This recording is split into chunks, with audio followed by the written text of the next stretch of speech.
చేసుకునే వినాయక చవితి, తర్వాత గోకులాష్టమి, ఉట్ల పండగ ఇవన్నీ కూడా మేము చౌకీ లోపల నమాజ్ చేసుకుంటుంటే డిస్టర్బ్ అవుతుంది కనుక పండగ చేయవద్దు అని ముస్లింల మాట. అసలు అక్కడ మసీదు లేదు కదా అని వీళ్ళ మాట. ఈ గొడవతో చాలామంది పెద్ద పెద్ద షావుకారులను కూడా అరెస్ట్ చేశారు. వీరిని విడిపించేందుకు కలకత్తా నుండి సుప్రసిద్ధ లాయర్ నార్టన్ వచ్చాడు. అప్పుడు నిజాం ఒక కమిషన్ చేసి వాళ్ళు ఎంక్వైరీ చేసిన తర్వాత ఒక విచిత్రమైన రిపోర్ట్ ఇచ్చారు. ఇక్కడ మసీదు లేదంటున్నారు, కానీ ఎక్కడైనా ఒకసారి నమాజ్ చదివితే అది మసీదు అవుతుందని వాదించారు.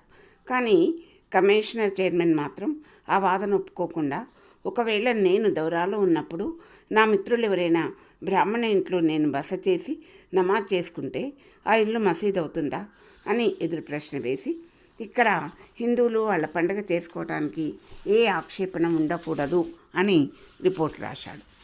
ఆ రిపోర్ట్ చూసి నిజాం నవాబ్, మరి ముస్లింలు మసీదు కావాలంటున్నారు కదా, కాబట్టి ఇక్కడ మసీదు నిర్మించాలి, కేవలం నమాజ్ కోసమే.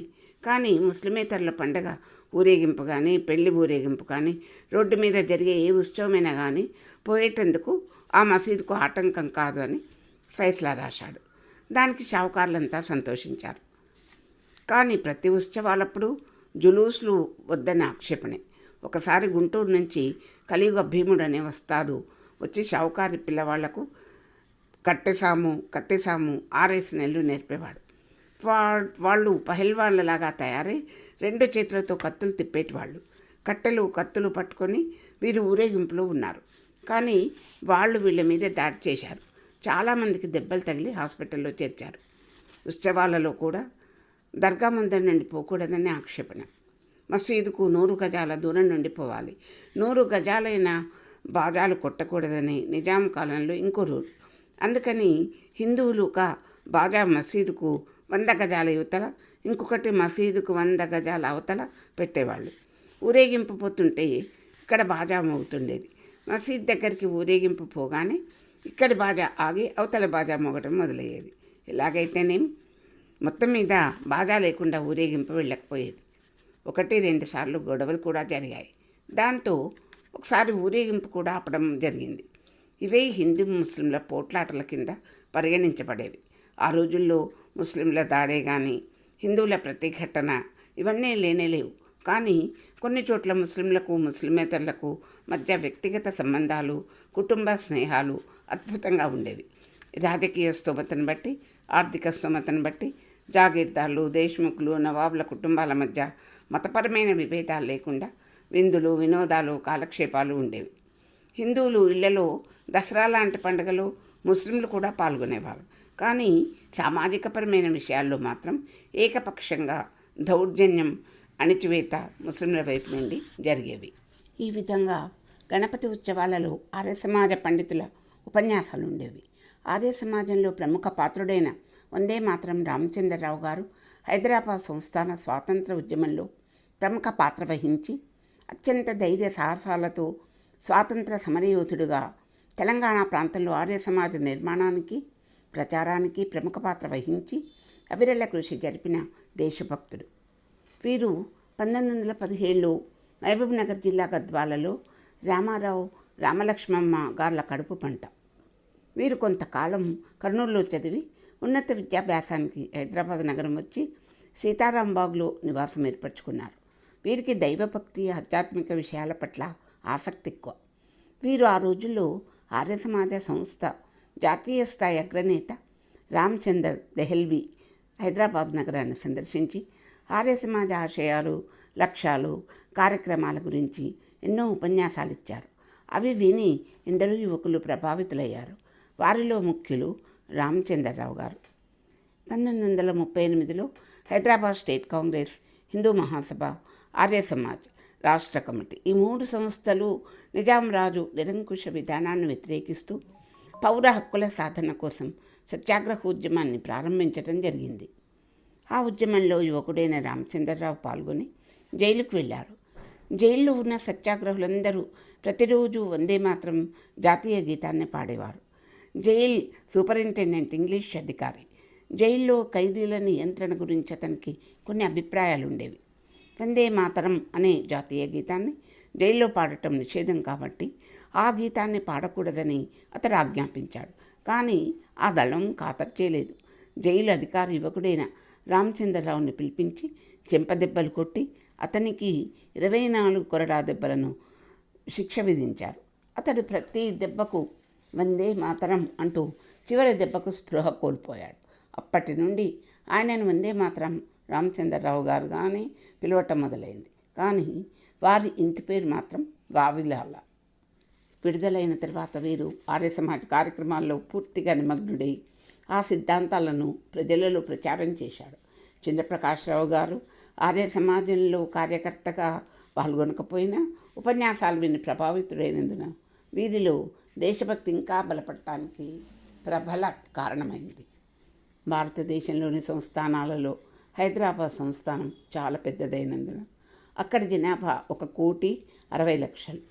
వీరిలో 88% హిందువులు. అయినా మన మాతృభాష ఎక్కడ వినపడకపోయేది. 1922లో హైదరాబాద్లోని వివేకవర్ధని థియేటర్లో ఒక హిందూ సాంఘిక సభ జరిగింది. ఆ సభలో ప్రసంగాలన్నీ ఉర్దూ, మరాఠీ భాషలోనే జరిగాయి. అల్లంపాటి వెంకటరామారావు అనే ఒక వక్త తెలుగులో మాట్లాడబోగా సభ్యులందరూ అతన్ని గేలి చేసి గోల చేసి మాట్లాడనివ్వలేదు. ఆ రోజుల్లో హైదరాబాద్ నగరంలో మహారాష్ట్రల సంఖ్య తెలుగు వాళ్ళకంటే చాలా తక్కువ. అయినా అన్ని రంగాల్లోనూ తమ ఆధిక్యతను ప్రదర్శిస్తూ ఉండేవారు. తెలుగు భాషకు ఆదరాభిమానాలు చాలా తక్కువ. ఆ సభలో తెలుగు భాషకు, తెలుగు వక్తకు జరిగిన అవమానాన్ని గమనించిన కొందరు యువకులు ఆంధ్ర భాషకు, సంస్కృతికి నగరంలో సముచిత స్థానం కల్పించాలనే ఆశయంతో ఆంధ్ర జన సంఘాన్ని స్థాపించారు. నిజాం రాష్ట్రంలో ఆంధ్రోద్యమానికి అదే నాంది. ఆ తర్వాత 2 సంవత్సరాలకు నిజాం రాష్ట్రంలోని అన్ని తెలుగు సంస్థలను కలిపి ఒక ఆంధ్ర జన కేంద్ర సంఘాన్ని ఏర్పాటు చేశారు. ప్రతి సంవత్సరం ఈ సంఘం సమావేశాలు జరుపుతూ ఆంధ్ర భాషా సంస్కృతి అభివృద్ధికి తీసుకురావాల్సిన చర్యల గురించి, సాధక బాధకాల గురించి చర్చించేవారు. నిజాం రాష్ట్రంలోని ఏ తెలుగు సంస్థ అయినా సరే తన ప్రతినిధిని ఈ కేంద్ర సంఘానికి పంపించవచ్చు. ఈ కేంద్ర సంఘానికి మాడపాటి హనుమంతరావు గారు కార్యదర్శిగా ఉండేవాడు. ఈ కాలంలో ఈ సంఘం వెట్టి చాకిరి, వర్తక సంఘం అను ముఖ్యమైన కరపత్రాలను ప్రచురించింది. తెలంగాణలో మిగిలిన ఫ్యూడల్ అవశేషం వెట్టి చాకిరి. వెట్టి విధానం అంటే ప్రతిఫలమే మాత్రం లేకుండా నిర్బంధంగా పనిచేయించటం. దీనికి గురి అయ్యే వారంతా నోరు లేని నిరుపేదలు, గోచి గుడ్డ కూడా లేని నిర్భాగ్యులు. పొరుగురి బంధువులకు రాసిన ఉత్తరాలను తీసుకుని వెళ్ళి అందజేయటం, ఉద్యోగుల సామాన్లు మోయటం, భూస్వాముల ఇళ్లలో దీపాలు వెలిగించటం, పక్కలు వేయటం, కాళ్ళు పట్టడం, ఇవన్నీ వెట్టిలో భాగాలే. వీరిలో హరిజనులు ఎక్కువగా ఉండేవారు. గ్రామాలలో మాలమాదిగలు, చాకలి, మంగలి, కుమ్మరి, కమ్మరి మొదలగు వృత్తి పని వారంతా వెట్టి చాకరీ చేయవలసి వచ్చేది. వంతు పని వారి ఆ సమయానికి ఇంట్లో లేకుంటే అతని భార్య కానీ తల్లి కానీ ఆ కుటుంబాల్లో ఎవరో ఒకరు వెట్టి చేయవలసి వచ్చేది. వారికి ఏ విధమైన ప్రతిఫలం ముట్టేది కాదు. ఈ పద్ధతిని బేగరి అనేవారు. వీటితో పాటు పై అధికారులు గ్రామానికి వస్తే ఆ వెట్టి మరింత ఎక్కువయ్యేది. ప్రతిఫలం సంగతి మాటేమో కానీ పై అధికారుల తిట్లు, తన్నులు మామూలుగా ఉండకపోయేది. గ్రామంలో స్థిరంగా ఉంటూ ప్రజలను పీడించే దొరలు, షావుకారులు, పటేళ్లు, పట్వారీలు నిరంకుశంగా తమ పెత్తనాన్ని కొనసాగించేవారు. నిజామాధికారులు గ్రామాల్లో పర్యటిస్తుంటే అధికారులకు కోళ్ళు, గొర్రెలు, మేకలు ప్రజలే ఉచితంగా సమర్పించుకోవాల్సి వచ్చేది. దుకాణాల నుంచి అధికారులకు సరుకులు, సామగ్రి ఉచితంగా సరఫరా అయ్యేది. ఇలా ఏ అధికారి దౌరాకు వచ్చినా వారి పేరు మీద అన్ని రకాల వసూళ్లకు గ్రామస్తులు గురి కావలసి వచ్చేది. 1930 నుండి 1945 వరకు 13 ఆంధ్ర మహాసభలు నిర్వహించారు. తెలంగాణ ప్రాంతంలో ఆంధ్ర మహాసభ యొక్క కార్యకలాపాలు నిజాం వ్యతిరేకంగా ప్రజలలో చైతన్యం సృష్టించి తెలంగాణ సాయుధ పోరాటానికి దారితీశాయి. ఆంధ్ర మహాసభ నడిపిన మహావ్యక్తులలో మాడపాటి హనుమంతరావు గారు, రావి నారాయణ రెడ్డి, సురవరం ప్రతాప్ రెడ్డి, బద్దం ఎల్లారెడ్డి, బూర్గుల రామకృష్ణారావు, దాశరథి కృష్ణమాచార్య, పులిజాల వెంకటరంగారావు, ఆళ్లంపల్లి వెంకటరామారావు, కాళోజీ నారాయణరావు, కొండా వెంకటరంగారెడ్డి, వట్టికోట ఆళ్వార్ స్వామి, పుట్లపల్లి రామారావు గారు, ఆరుట్ల రామచంద్రారెడ్డి వంటి వారు అనేక మంది ఉన్నారు. ఈ విధంగా ప్రజా ఉద్యమం ఎన్నెన్నో మలుపులు తిరిగి నిజామాంధ్ర మహాసభలుగా తెలంగాణలోని పలు ప్రాంతాలలో నిర్వహిస్తున్న కాలంలో ఈ సభలలో రాజకీయ ప్రస్తావనలు కానీ చర్చలు కానీ ఏమాత్రం రాకుండా ప్రజలను పీడిస్తున్న సమస్యల పరిష్కారాన్ని ఆశిస్తూ పలు తీర్మానాలు చేసేవారు. ప్రజా సంక్షేమానికి దోహదం చేసే ఆ తీర్మానాలు అమలు చేయాలని నిజాం సర్కారును ఎప్పటికప్పుడు కోరుతూ వచ్చారు. కానీ అమలు చేయటం కాదు కదా, అసలు సభలు పెట్టడానికి నిజాం సర్కారు అనుమతి ఇచ్చేదే కాదు. రాజకీయ సభలు సమావేశాలు జరిగితే పాలకులపై వ్యాఖ్యలకు నిందలకు అవకాశం కలిగి ప్రజలలో వ్యతిరేక భావం కలుగుతుందని, ఈ చైతన్యంతో పాటు అక్షరాస్యత పెరుగుతుందని, అది చివరకు పాలకుల మెడకు చుట్టుకుంటుందనే భావనతో నిజాం సర్కార్ 1929 నవంబర్ 2వ తేదీన ఒక గస్తీ వెలువరించారు. ఎప్పుడైతే ఆంధ్ర మహాసభలకు సన్నాహాలు జరుగుతున్నాయో గస్తీ నిషాన్ 53 పేరిట నిషేధ ఉత్తర్వులను ప్రభుత్వం జారీ చేసింది. నిజానికి ఇది ఒక నల్ల చట్టం.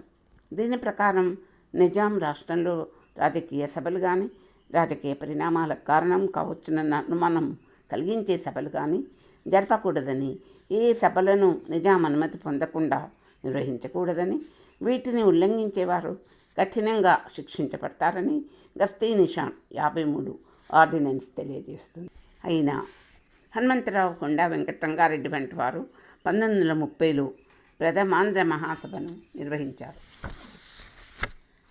నిజాం ఉత్తర్వుల ప్రకారం నైజాం ప్రాంతంలో నవాబు అనుమతి లేకుండా సభలు సమావేశాలే కాక తెలుగు పాఠశాలలను, గ్రంథాలయాలను కూడా ప్రారంభించకూడదని ఉత్తర్వులు జారీ చేసి అప్పటికే ప్రారంభించిన 4000 తెలుగు పాఠశాలలను మూసివేశారు.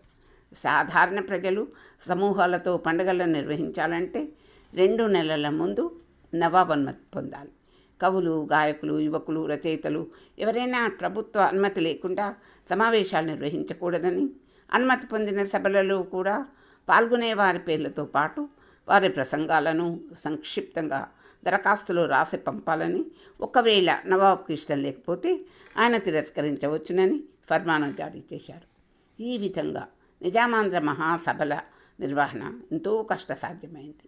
ఎంతో వ్యయ ప్రయాసలతో 11 మహాసభలు నిర్వహించిన తర్వాత ఆంధ్ర మహాసభల్లో ముఖ్య కార్యకర్తలుగా ఉండి కమ్యూనిస్టు పార్టీ సిద్ధాంతాలను ఆకర్షితులైన రావి నారాయణ రెడ్డి, ఆరుట్ల లక్ష్మీనరసింహారెడ్డి, ఆరుట్ల రామచంద్రారెడ్డి, చిర్రావూరు లక్ష్మీనరసయ్య, సర్వదేవరపట్ల రామనాథం, దేవులపల్లి వెంకటేశ్వరరావు, గంగసాని గోపాలరెడ్డి మొదలగు వారంతా భువనగిరిలోని 1944 మే 27, 28 తేదీలలో జరిగిన 11వ నిజామాంధ్ర మహాసభలలోనే అతివాదులుగా మిగిలిన వారు మితవాదులుగా చీలిపోయారు.